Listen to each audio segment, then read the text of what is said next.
In this episode of Check the News, we talk about having robots as girlfriends. We talk about elderly abuse in the presidential election and an interesting twist on raising capital. Well, g'day and welcome back to episode 5 of Check the News. I am joined with my two esteemed colleagues who will introduce themselves to you in a minute.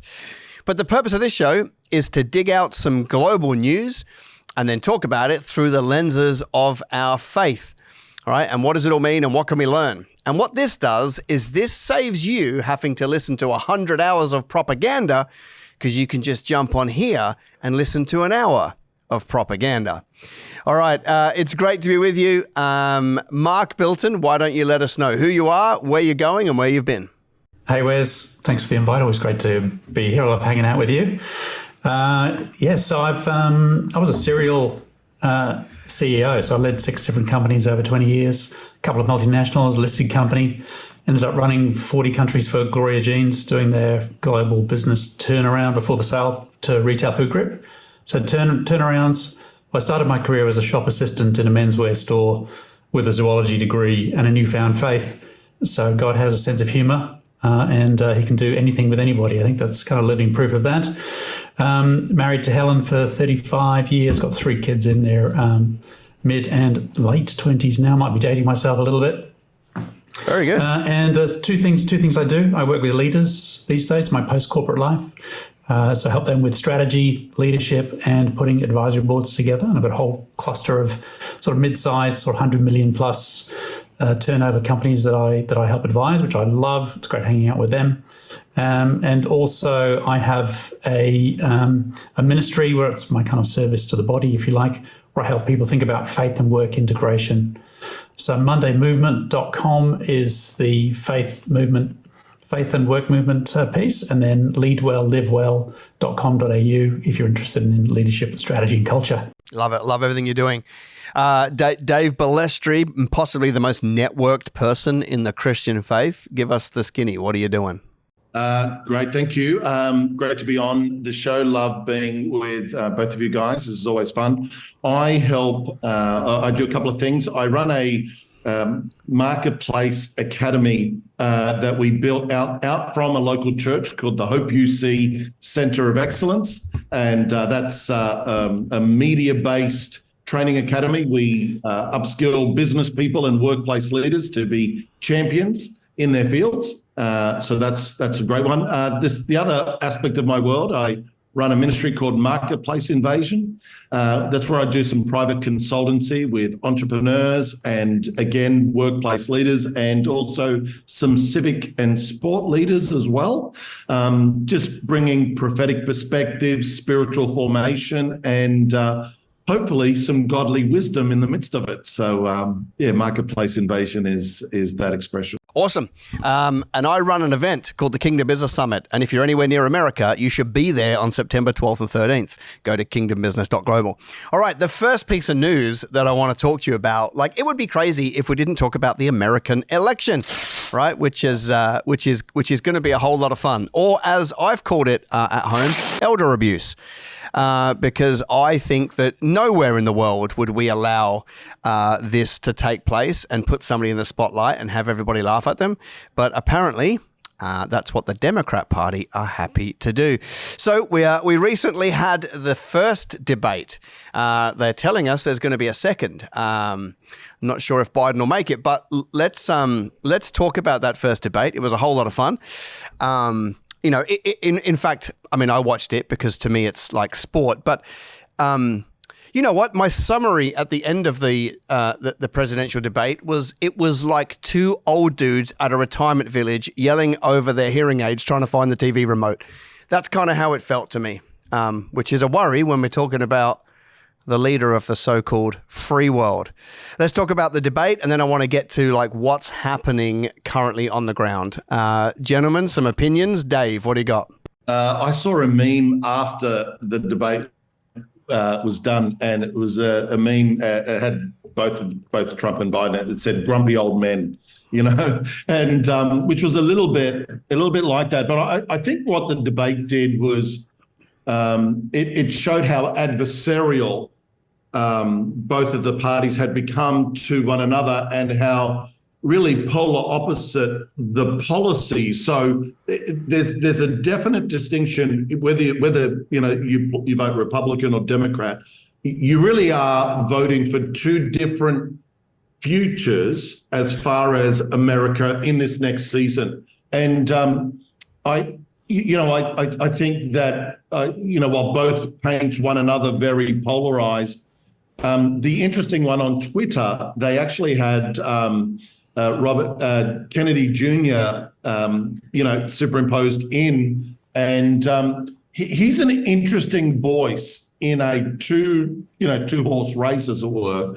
He's a very interesting voice, and potentially, again, this might be some of the little grassroots of something that is probably needed in American politics, which is another option rather than another option. And so I thought that was really interesting, Wes, and I'm not sure if it'll have enough energy to take root. I'm not saying he'll win the election. I don't think there's any chance of that. But I wonder if it might produce something like a third option for America in the future, which would be, I think, healthy.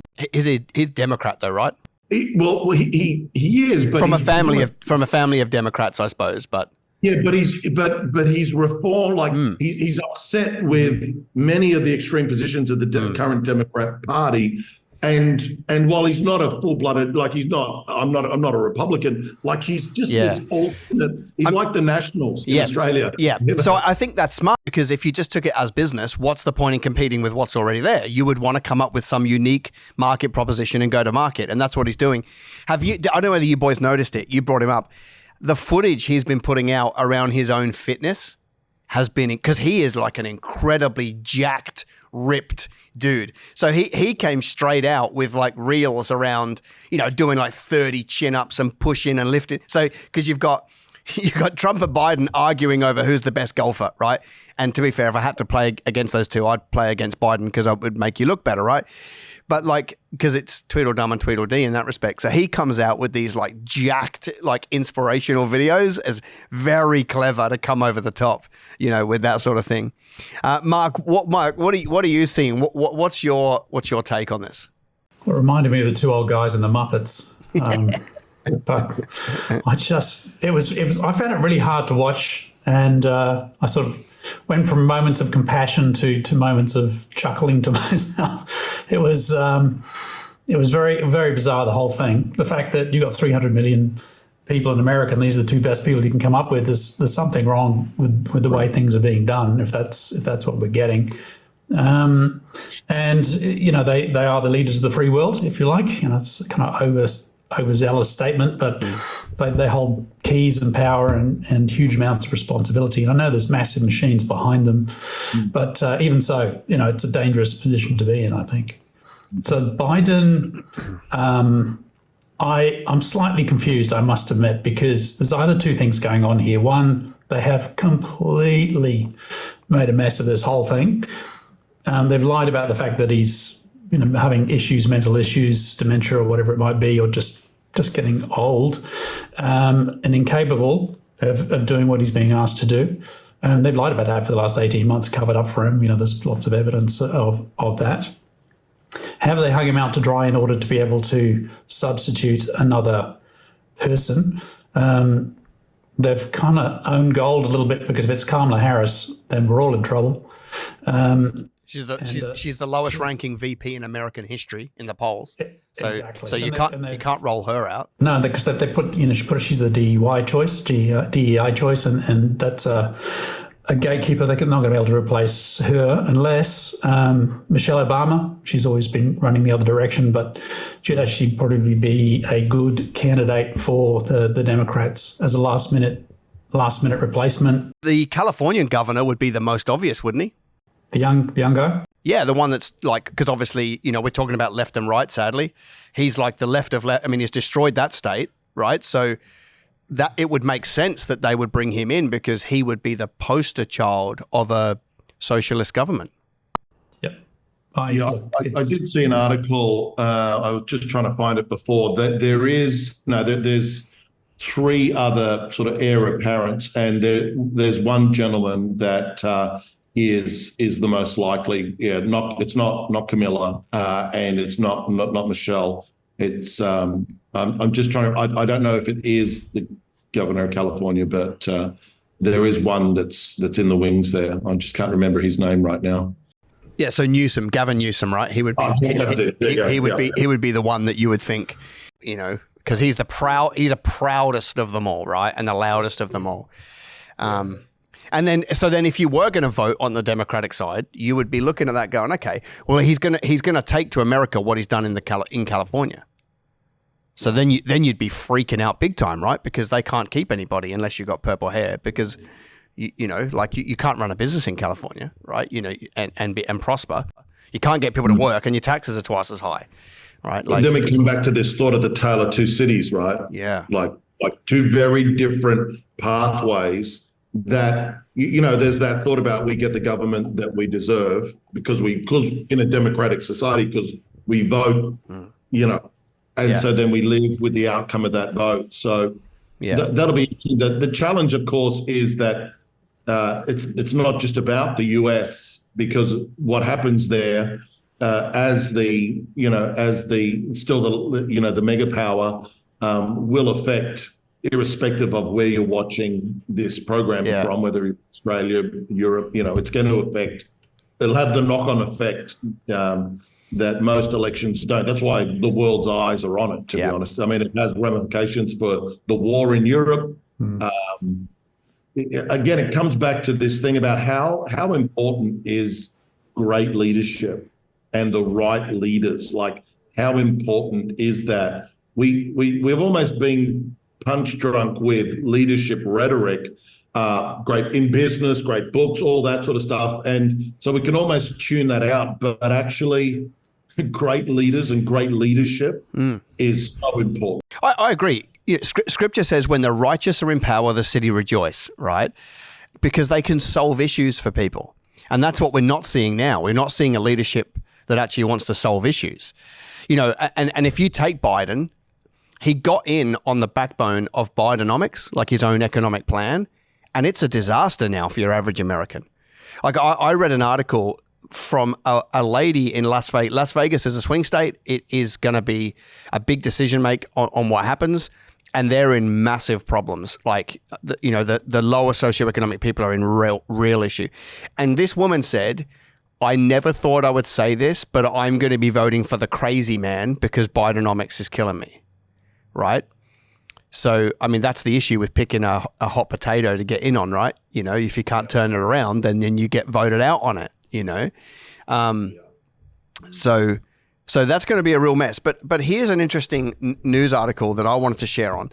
So this is 4 more Democrats in Congress call for Biden to step aside in the 2024 race. So, and that's after, I think this article takes it to a total of 7 Congress people who would be Democrats who have said this guy's got to go based on that the debate. So it's interesting, right, when your own team are trying to out you, because they haven't done that up to this point. They've obviously been incredibly patient with him, hoping that something gets better or the peptides that he's injected with work, but the truth of the matter is they're now calling for him to stand aside. So what's that going to do? What's that going to do for confidence for their fan base?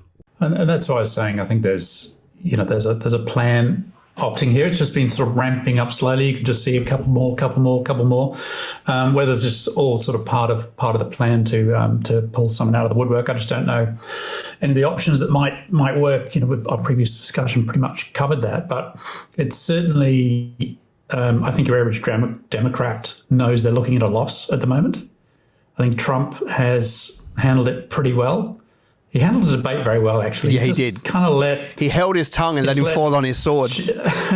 Let Joe dig a hole and just kind of, Yeah. So I thought he handled it pretty well. He had his, couple of quick jabs, but he pretty much let Biden disintegrate. So I think he's handled that well, and seems to have toned down a little bit of his rhetoric. He's a rah-rah guy, right? And he's everything's amazing and I'm brilliant and all that. So, and all the sort of rhetoric that we used to, but his policies are actually fairly moderate. Like, it sounds like an odd thing to say that Trump's a moderate, but his policies, even on things like abortion, are moderate, and yet they're still trying to be buffeted up by the opposition into being something that's radical and alt-right, radical, end of democracy as we know it. Whereas fundamentally, he's a moderate conservative, middle America. Yeah, yeah. But I think you're right. Like, I think America are just looking at, well, if I have to pick between these two, then I'll pick one. But they need real solutions, right? They need real solutions. It's immigration, it's hunger, it's housing prices, it's food. Like, the stuff that government are probably meant to be best at, right? That's where, like, if there was to be a third, like, kind of cog in this wheel that were to give this a run, and it's too late now, all they would have to do is pick on those few fundamental things that people need at a household level and run at them, and they would probably get a massive, swing to them, rather than all this other stuff on the outside that people are so sick of being polarized over. Yeah. Yeah. I mean, we are a generation of algorithms. We've been coached by social media, and it's hard. We think we're great thinkers.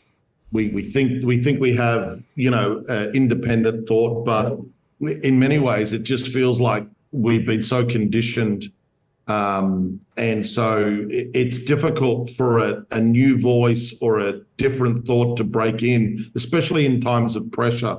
So you usually, I just think whether it's Biden or whoever, I still think the Democrats are going to vote Democrat. I just, you're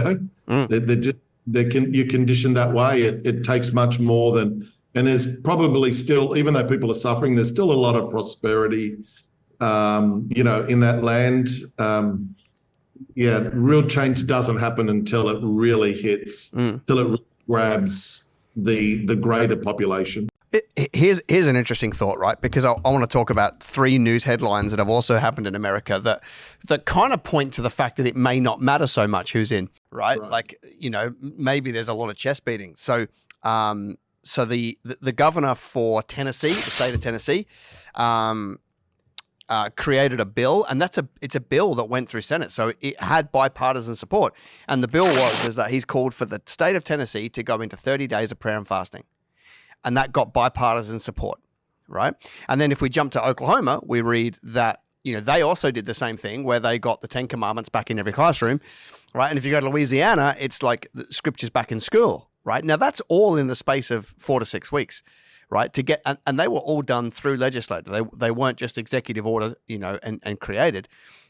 And it's interesting because if you actually read some of the documentaries in there, people are saying, thinking about schools specifically, they have literally run out of ideas.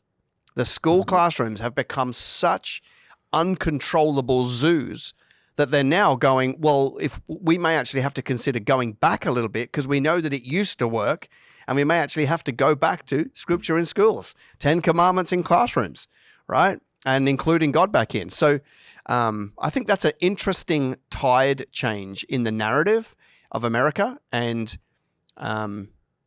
I think that's going to happen regardless of what happens with the number one person. So what are your thoughts on that?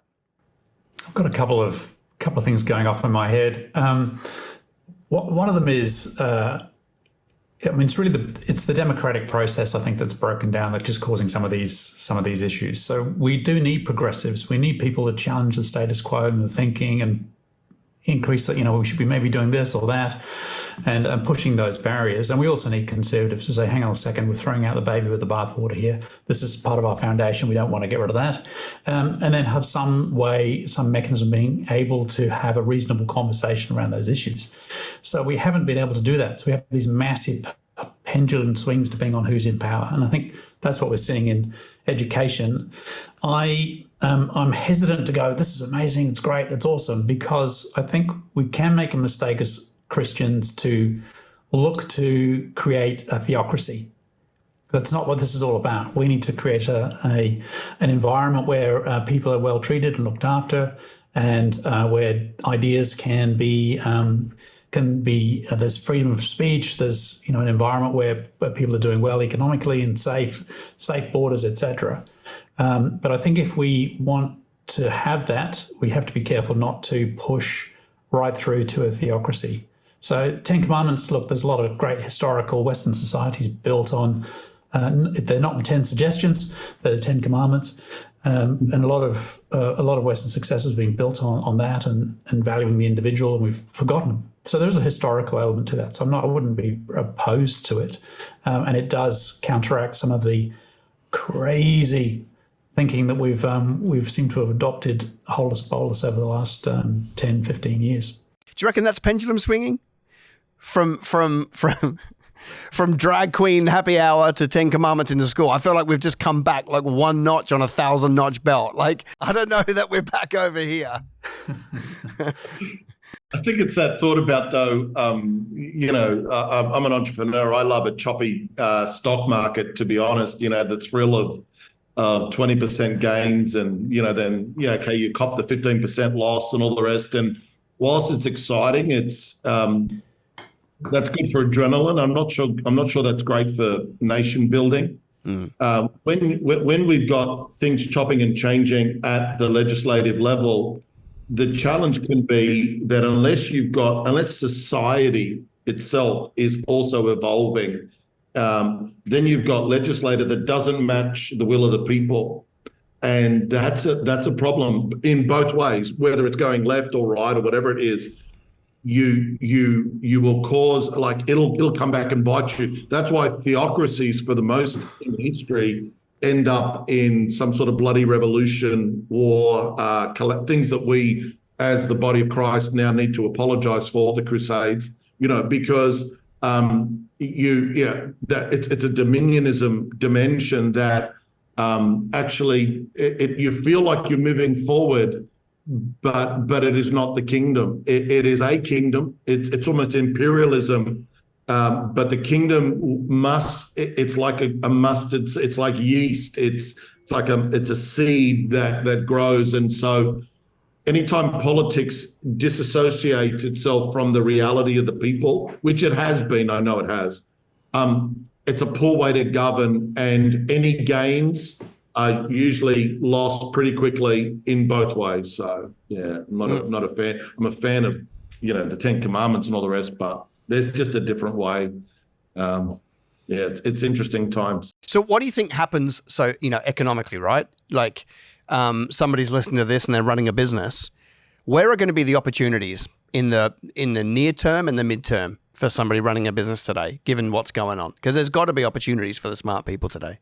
Yeah, I think businesses can do well regardless of the environment. Like, if you're recognizing what's happening in the ecosystem you're around in the marketplace, which is always dynamic, it's always changing. Plenty of great businesses have been born in difficult times. If you're looking for, your client base, you're adding value, working with integrity, you're being innovative, you're client focused, people focused, you're gonna do well over time. So there's, I think the environment is almost irrelevant. It's probably a little unkind, but if you're embracing AI, for instance, massive change that's going to disrupt everybody's business model and social model going forward, what are you doing about that? Are you investigating? Are you trying new things? Are you embracing what's going to kill you? And that ability to be able to operate in an environment, whether it's good or bad, I think that's just a business trait. David, you're the entrepreneur.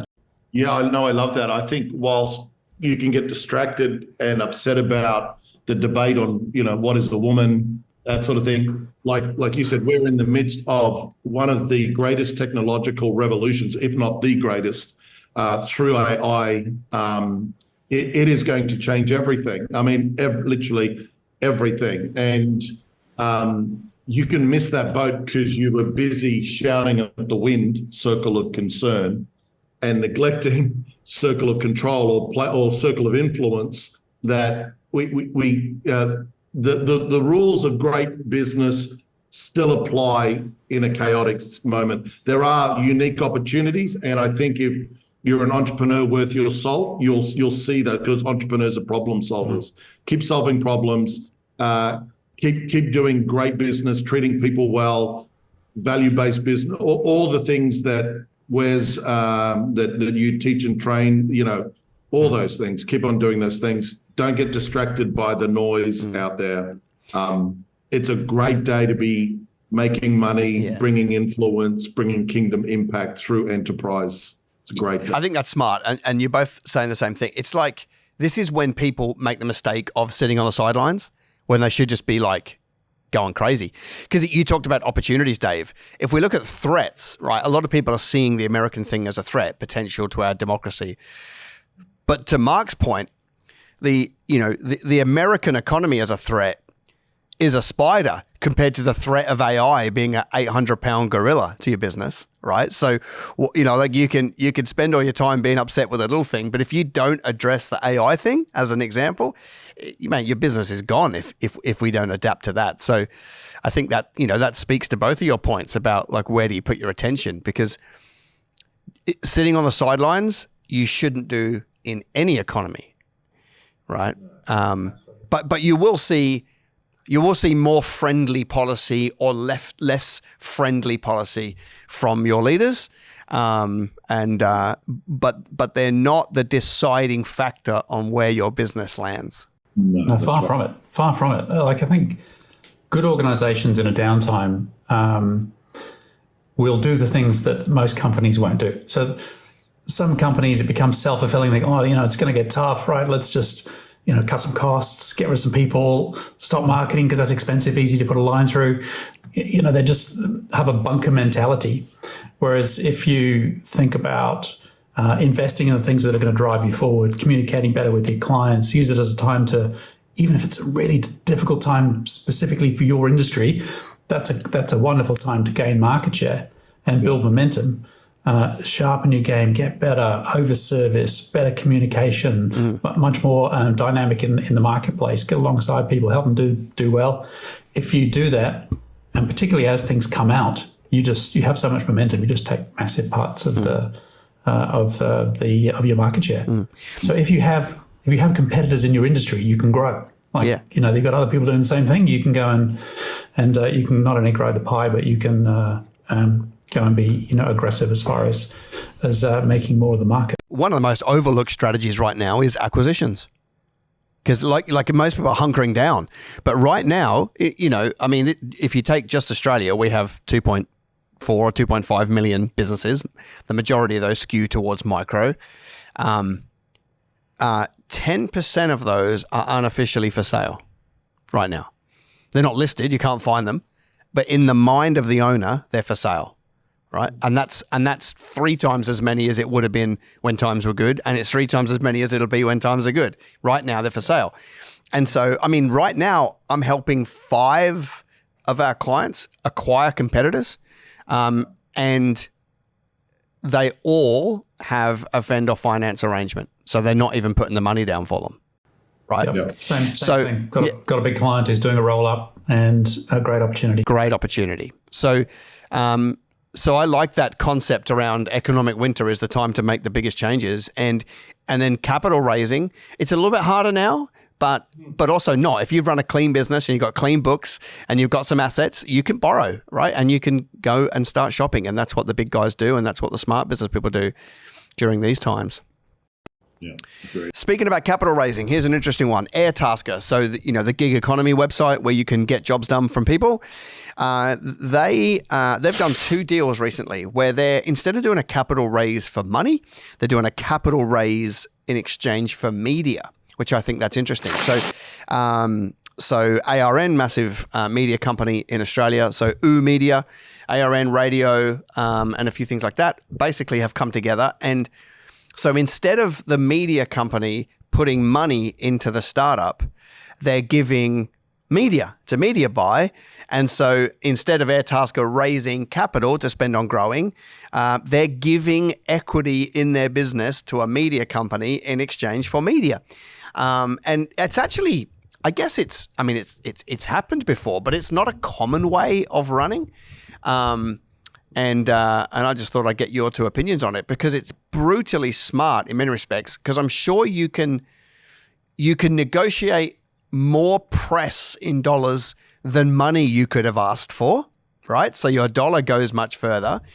And from a media company who's probably got a diminishing future, to have I guess, stock in other businesses, then they're shoring up their future as well. But it's a little unorthodox. Mark, what are your thoughts? I think it's not a bad way. You talked about raising capital in this market. It's a little bit more difficult than it has been for a while. I think that's fair. That's fair comment. So here's a way of short-circuiting that. Airtasker's obviously on a let's just get massive fast if they're going to give away that much equity into media. There may be a little bit of business coming the other way as well, as media organizations are struggling. One of the ways they can cut cost is to micro contract out pretty much everything, which is they're able to do. So they might. I want to scare some of the journalists, but there's an ability to be able to do that. I think the whole fringes of organizations are fracturing as we get into much more sort of an ecosystem of people who can help us do what we want to do. So I think there's probably two-way expectation there. But yeah, no, I think if they're giving away that much equity for media, they want to grow fast, quickly, and they're after some sort of exit mechanism or listing or whatever. Because I would assume, you might agree with me, Mark. Having capital in the bank is pointless. If you're a startup and you want to grow, the money is never the answer, right? What's the point in having a well-funded business if you're not spending it on growing, right? So this allows them to just multiply their footprint and multiply their reach, because capital in the bank is not as good. That's not as good money as revenue. Revenue is better money than capital in a bank because it shows that there's a customer that wants to pay you. Dave, what are your thoughts on this? It's a pretty bold move for a local company. I see it as a bit of a trend, though. This thought about, of course, the market is competition, but this thought of strategic collaborations, I see it actually. I see it evolving as a way into the future. I notice it amongst the business clients that I have, and even the willingness of. I sit on some advisory panels, so as a non-executive member, but as on advisory panel for companies. And to your point, Wes, you can have money in the bank in a business, but sometimes that money can't buy you the expertise that you actually need, and you'd be just guessing anyway. And so a strategic person to come in and there's another system of collaboration is a much better proposition than burning the money, as it were. And so I see that coming forward a lot more. To throw in, the little cheeky blockchain deal, I see it in the blockchain, in the technology sector a lot. I see a lot of tech companies that are specialized that actually go, you know what, the growth here is going to be if we strategically link up with this guy and this guy. The three of us are going to then just accelerate, and it's going to be more solid than us trying to just build this thing out in the thing that we're not experts in. So I see that happening a lot. I think we're going to see it much more. You're still going to have the big gorillas. You're still going to have the big companies that just want to be everything in their own house. But watch out for these sort of collaborations, because I think it's going to be. You saw ChatGPT and Apple, right? Just. There you go. Why, and more to come. Yeah. More to come. Yeah. And Apple and Microsoft have worked together, but been fierce competitors for a long time, because you can actually be both in a strange way. So I think you hit the nail on the head with collaboration. Interestingly, if you look at that particular deal, we would normally call it smart money, right? Because you can get investment, but you can get smart investment, which means you come with a skill set. So you think about the media company. They're not just going to say, right, you get 50,000 spots of radio. They're going to get their team from the media company to go and actually help Airtasker create really good, media. And it's not just slots. It's smart. They're going to put their team over to help them win because they get a commercial benefit for doing it, right? So if we take that concept and we now go, okay, the small business person who's listening to this, the concept and the principle of collaboration is still the same. An example for me and you, Dave, would be yesterday. Or, these last few days. For those that don't know, I just spent the last few days down with Dave. He lives, in another part of Australia, not as cool. But, and so I went down there, braved it, and we put on some events together. In fact, there was 3 organizations collaborating, right? Because we had, we have the same passion and the same outcomes that we're chasing. And so we came together, and yet somebody would look back and go, don't you two compete? There's a big enough market out there, right? Why wouldn't we collaborate and leverage a little bit? So like I look at that and I'm like, man, we just did it in a really small way. You know what's interesting for me? This is a strategy that I predominantly led off with collaborative strategies when I was helping people build businesses in 2007, 8, 9, 10, right? Because, the plumber should do, email newsletters with the electrician and introduce each other and get some brand uplift, right? And then algorithms came in and ads came in and made it easy. But now that that's become really difficult, all we're doing is going back to what's worked, right? Since Cain and Abel, right? So this collaboration concept, I think even if you're a tiny business, you can do some videos and collaborate with people and put it on social and get that brand uplift. Mark, you might be seeing it at a slightly higher level, but what are you seeing in that collaborative space? It's the same. So you're getting a lot of people not thinking about their organization as a bunch of people in a building in a particular location. So I think the good metaphor is what's happened with the movie making industry. If you think about the old Golda Meir and the old movies, they used to have their own set. They'd have their own massive buildings. They'd have their own orchestras that own actors. They'd have the whole thing in one massive big site. Whereas now, a bunch of people get together, shoot a movie, and then go off and do something else or come back. And so there's complete elasticity in that. And I think that there's two things that I think we need to be mindful of. That one is our organizations, we need to be very flexible. As you say, collaborate with competitors, up and down the supply chain and the demand chain. There's good reasons to partner well with people. Organizations, often when we're hiring people, we're talking in a sort of 80s language about job for life almost. Whereas really it's why don't we get together, work on this together. While you're here, we're going to look after you and develop you and help you be great, whatever.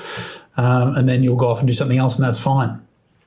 Yeah. So, I think there's a much more flexible contracting, micro-contracting. But for individuals with skill sets, we need to build expert status as well. That's the other side of that equation as individuals. What are you known for? What are you really, really good at? Making sure that you're articulating that clearly on, LinkedIn and social media and building profile around your expertise. So as you move and as you flex and as you partner with other people doing other things, then, you're building an expertise and a reputation. Love it. So somebody listening to this, right, they've got their small business with 5 staff. It's like, just think about this. Who's already got your client that you don't compete with? Who's already doing something with your ideal client? And just reach out to them and find a way to get some brand uplift, help each other, and don't, and I would say don't like keep score like, well, they've got 5,000 followers and I've only got 1,000 and so that person's going to take advantage. Just find people to collaborate with. If you're the one with 5,000 and they got 1,000, don't lord it over them. Like, we're in the world, like that 1,000 that they might have might be more loyal than your 5,000 database. So just find people and go and collaborate, and you will get, I guess I started on this trend I was a little bit more open to it maybe 18 months ago, and I've seen a huge amount of fruit from collaborating with people and not overthinking the results. Literally just by linking arms together and doing a journey with other people, it ends up being incredibly commercial, which is hilarious because you think, everyone's like that dog eat dog world of my brand, you'll just go backwards. I think in this modern world, if we do that. I've got a bit of a utopia mindset, whereas in that, in the next 20 years, more wealth will be created than has ever been in the history of mankind, right? Through technology, robotics, all this sort of stuff. And so we've known dog eat dog sort of competition as the general operating system of the market, and it's a very Babylonian type of concept. But what if we get to a point where competition, not like that dog eat dog competition, I'm not talking about healthy, but that dog eat is almost like it doesn't make sense anymore because there's so much abundance and capacity of potential available that you just go, me actually, holding my little corner over here is dumb strategy. Like, it just like, everyone goes, that's dumb, man. You would be 100 times what you are just by, collaborating with others. Like, I wonder if we'd ever get, maybe not in my lifetime because I'm an old man, but maybe in your lifetime, Wes, because you're gonna be here after I'm gone. Amen. For about 50 years. My Bible tells me I get 120 years. Maybe you might see that, but I think it's quite kingdom, to be honest. Mm-hmm. Yeah, yeah. Well, we're meant to live in community, right? Not in silos. Like that's the problem with this. Like, I'm trying to be independently wealthy. The people that have created independent wealth, this is just a soapbox of mine, so they build enough wealth that they can kind of segregate themselves from society. They're the most miserable people ever because so they create this fortress around them, right? And and that was put up on a pedestal for hundreds of years. But actually, like, the joy of life is being in community and rubbing up against each other and learning and stuff like that. And so, for the Christian who's listening, let me change it. You do not want to be independently wealthy. You probably want to be dependently wealthy, dependent on God and dependent on other people, because that's where the joy of life is. You guys can add to that if you want to preach for a second. You did well. Yeah, no, you nailed it, Wes. One little quick example around that, if that's okay. Yeah. Elon Musk with his, I don't know if there's a segue into another. That's what I was about to read. Let's go. His on the previous topic, I don't know what you're going to raise now, but all his IP is open source. Mm-hmm.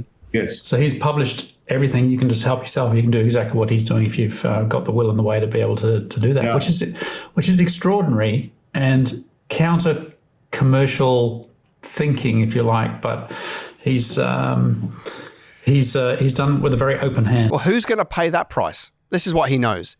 No one is going to want to do 15 years where you could go broke any of those 5 minutes and sleep on your couch and lose your family, and no one's going to want to pay that price anyway.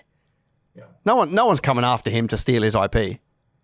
So, no one's mad enough to run that gauntlet, right?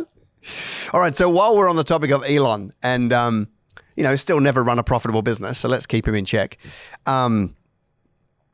The future of robots. This is one of your points, Dave, right?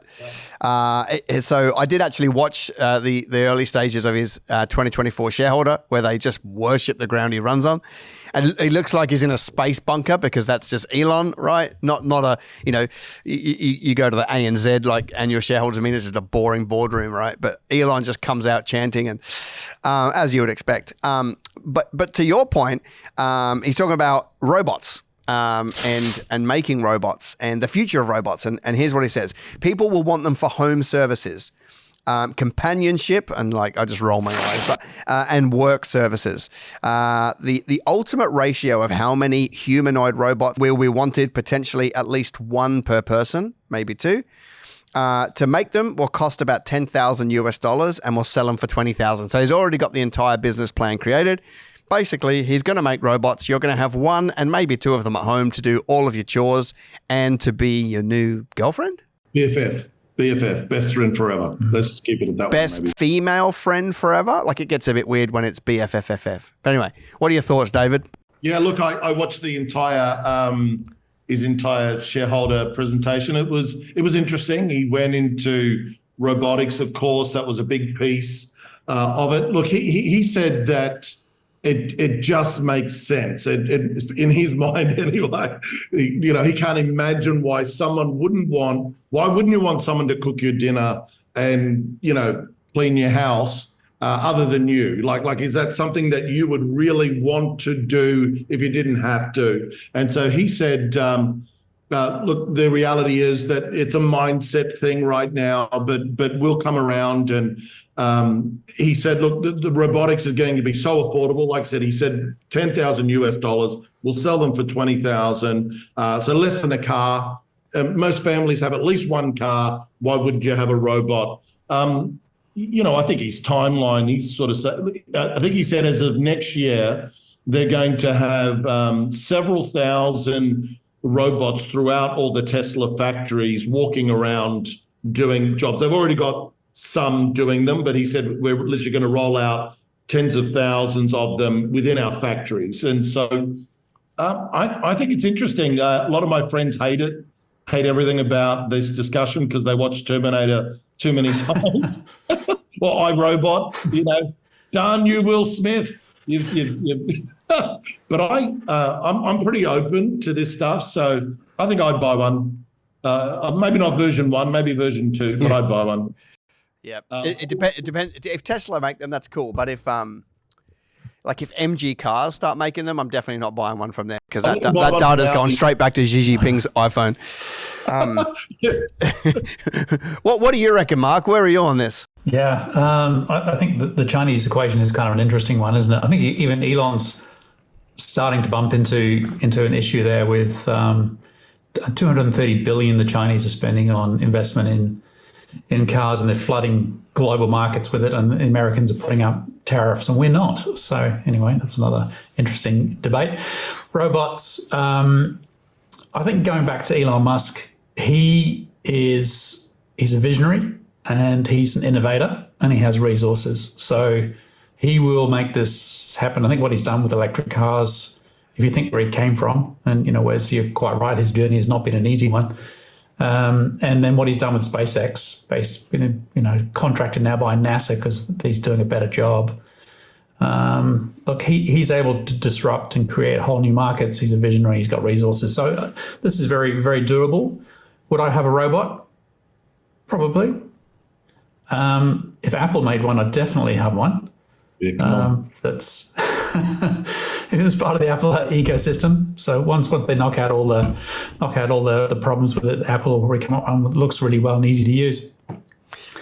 But I think robots are another inevitable thing. I think the combination of robots, AI, we need to be having debates about ethics, boundaries, and a whole bunch of other things, which everyone seems to be avoiding a little bit because I think as Christians we have an opportunity to influence that debate because we have a code that's right and wrong and yes and no, and everyone else has got relative truth. So there's a bit of a problem there. But yes, it's coming. Do we have to explore it? I think so. Would I have one? Probably. Yeah, well, I mean, this would be one of the rare cases between us that I'm like on the definitely side of a robot, right? Normally I'm the grandfather here that's like all slow and but I'm like, man, if it means that I haven't got to keep asking my kids every night to clean up, I'm like, great. It's like 7 less arguments I have to have after dinner, right? Like to clean up. So, and I can't stand cooking, right? And I mean, unless it's steak, right? Because that's cooking. But everything else, it requires a little bit of that and a little bit of that and a little bit. Anybody got time for that, right? So I think, man, if a robot can do it, it's great. And it's not like it's a new concept. I mean, they've been building cars and doing, mechanics forever, these robots. Most people have them to clean up their house now, right? They've got the little thing, the robot that goes around and takes photos of you in your bathroom. So it's not a crazy jump, right? You've probably been to those restaurants, have you, where there's a robot that delivers the food to your table? Yeah. Hopefully the ones that you have in your home don't look that weird because that's, having said that, they probably worse if they look like an actual human. That's going to be weirder too. So but I'm here for it. That's an important question. I think would they have hair? I mean, 2/3 of the people in this room may disagree with that, but yeah, what's hair got to do with it? Listen, if you can pre-order, I would order mine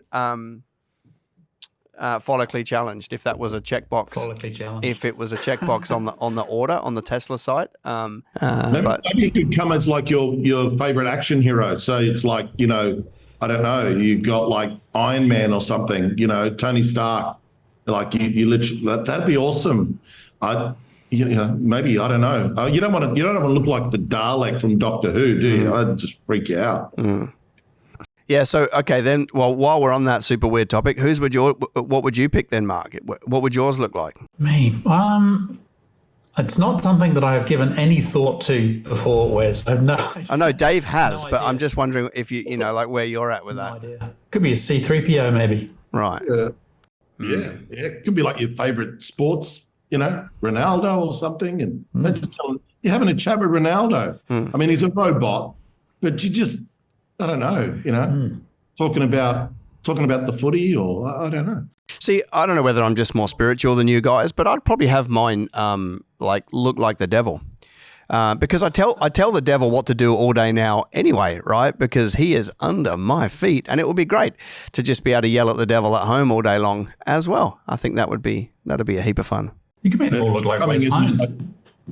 The tsunami, we're in the midst of one of the greatest technological sort of changes we've ever experienced. And we can be resistant to it. We should have good questions. I think, Mark put up. It's interesting, Henry Kissinger, that's a name from the past. Yeah. Just before he passed away recently was in talk with China on this issue of AI. And I saw an interview from the head of Google, the guy that was running Google's AI, and he said that Kissinger believed that there was never going to be the embracing of a global laws around AI, but there could be agreements between nations as far as what are the parameters. They always have to serve. He says they'll always have to serve the nation's good, but it's like they agree. It's almost like what they do with nuclear technology now. There's an agreement because in the end, we don't want to blow up the whole planet because otherwise then nobody wins, So there is some work that's being done there, but you're right, Mark. It's probably a bit slow and the technology is racing in front of us. We'll need to catch up. We'll need to catch up. One more topic, just because we can. This one's going to be highly political, so we'll put this at the end of the thing, just so that people don't get too much politics in one. So we have Tucker Carlson, who's been traveling Australia for the last week or so, doing very, very large events. If you've seen the footage, and he's been stirring the pot a little bit, and which is easy to do, right? When you're from another country and you can just come in and drop some grenades and leave. But this is what he says, right? Talking into the Indigenous debate in Australia. He says, anyone who tells you that this is not your country plans to take it away from you, right? So talking about this constant reminder that us Aussies are supposed to apologise for the country that we find in. Carlson said, to approving Aussies, yeah, Tucker. He loved Australia, he said, and proved it by delivering a heartfelt description of how he had recently held a koala and inhaled its musk. Australia's biggest fault, he told them, was that you're too happy. You don't pause and think about how bad it could get. Someone was plotting to take all of this away. The only way you could wreck a country like this is on purpose, which is very, very contentious. So he's talking about the fact that, we are losing our country. We are being told that we shouldn't live here and we can't live here, and more of it's being taken away. We can't walk up Uluru, we can't walk up there, we can't walk up Mount Warning near me. Parts of the Kimberleys have been shut off. Like, they're just taking the land back one at a time. And I've certainly got my opinions on it all. But Mark, where are you at with this land rights and old Tucker coming in and dropping hand grenades? I'm a Kiwi and an immigrant, an old white guy, so I don't have any right to say anything at all on this debate. But I will. I was like, hang on a minute. Look, Tucker's he's an odd fellow, I think, anyway. But he's certainly got a big following, and I think a lot of what he says, despite all the noise that he makes, is actually kind of makes sense and is moving the thinking to protect Christian values and conservative values and those things. I think he's doing that pretty well. He's got a massive following. The Indigenous rights and land rights, I've grew up around a lot of that change in New Zealand, and arguably the Australian history is a lot worse than it was in New Zealand. But the question is, are current generations responsible for that, and where's the individual responsibility to overcome whatever heritage we've had and make a mark given our own character and our own resources? And we have a very egalitarian country. There's lots of opportunity for everyone, and I think that's not often said. I've seen in the quite right conversation around what did happen, what went on, reconciliation around those things. I think there is room for that, for some honesty around those things and conversations around those things, and we saw that happen in New Zealand. What happened after that, though, was because we had the Treaty of Waitangi, which is, we don't have a constitution, we have a Treaty of Waitangi, two versions, saying slightly different things, of course. Would you say they're pretty similar, though, right? Like they're actually they're fairly aligned in what they're in their 2 cents, yeah. Yeah, and there was a whole bunch of things that happened against that which shouldn't have happened and needed to be sort of unwound where possible. But then the sort of goodwill and those things happened to a degree, and then things have just from that point polarized and become quite over the top. And a lot of Kiwis would disagree with me on that, including some close friends of mine who are on the other side of that equation. But I think it did some damage to society in the longer term, polarized a lot of conversations, and just went a little bit bonkers, where they were claiming trout, introduced species, airwaves, given half the rights to the fishing, and a whole bunch of other things, which I thought was disproportionate. On the other side of that, the more resources for tribal the people who are organising the tribal gatherings and those aggregations, some of them did very, very well, did really great, offered opportunity for tertiary education, etc., and others just got squandered, and there was a lot of corruption and all sorts of bad things went on. So is there a table to be able to have some reconciliation? Absolutely. Do we need to run away from the past? No, it should be on the table. How we look to compensate, particularly around land issues, is highly emotive and has a lot of landmines in it. Dave, what are your thoughts? Obviously, a bit closer to the church world. So, they're caught between a rock and a hard place because they kind of have to, but they maybe don't want to, and all of those things. I think it's interesting, reconciliation, right? That's the big word. That word was actually brought into Parliament for the first time by a Prime Minister called Bob Hawke. Bob Hawke was the backslidden son of a preacher, of a pastor. And Bob Hawke did not hear that word reconciliation in the courts of Parliament before. He heard it in church. And so when the Indigenous question was presented to him as Prime Minister of the Labor Party, he came up with this thing about saying, hey, we need to work towards reconciliation. And he made it a political word, but it is not a political word.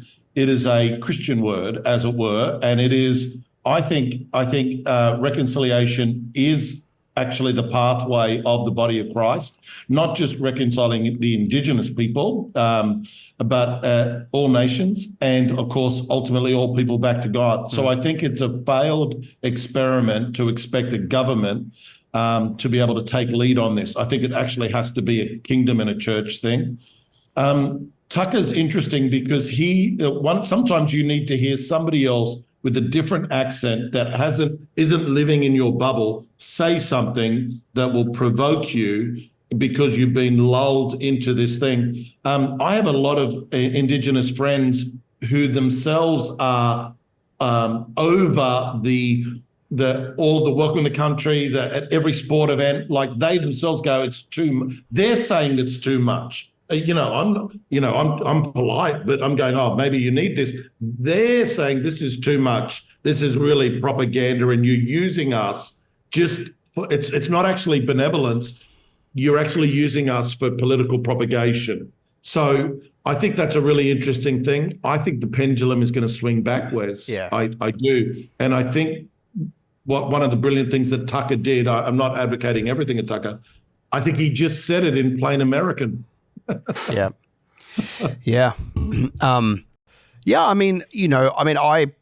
I have Indigenous friends, like we all do. I went and did a bunch of Indigenous ministry in Arnhem Land, right, for a couple of weeks, and it was some of the most fruitful time I've had as a Christian. I absolutely loved it. Made friends up there, got to experience culture up there. It was beautiful. I loved it.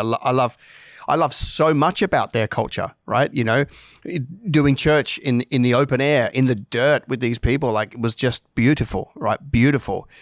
But then you come back here and you're told how to act and think. And, you know, I guess, you know, I was talking to a Christian leader who was the original person that told me about reconciliation, right? Now we understand reconciliation from a gospel but it takes two sides to reconcile. Now God's done his bit.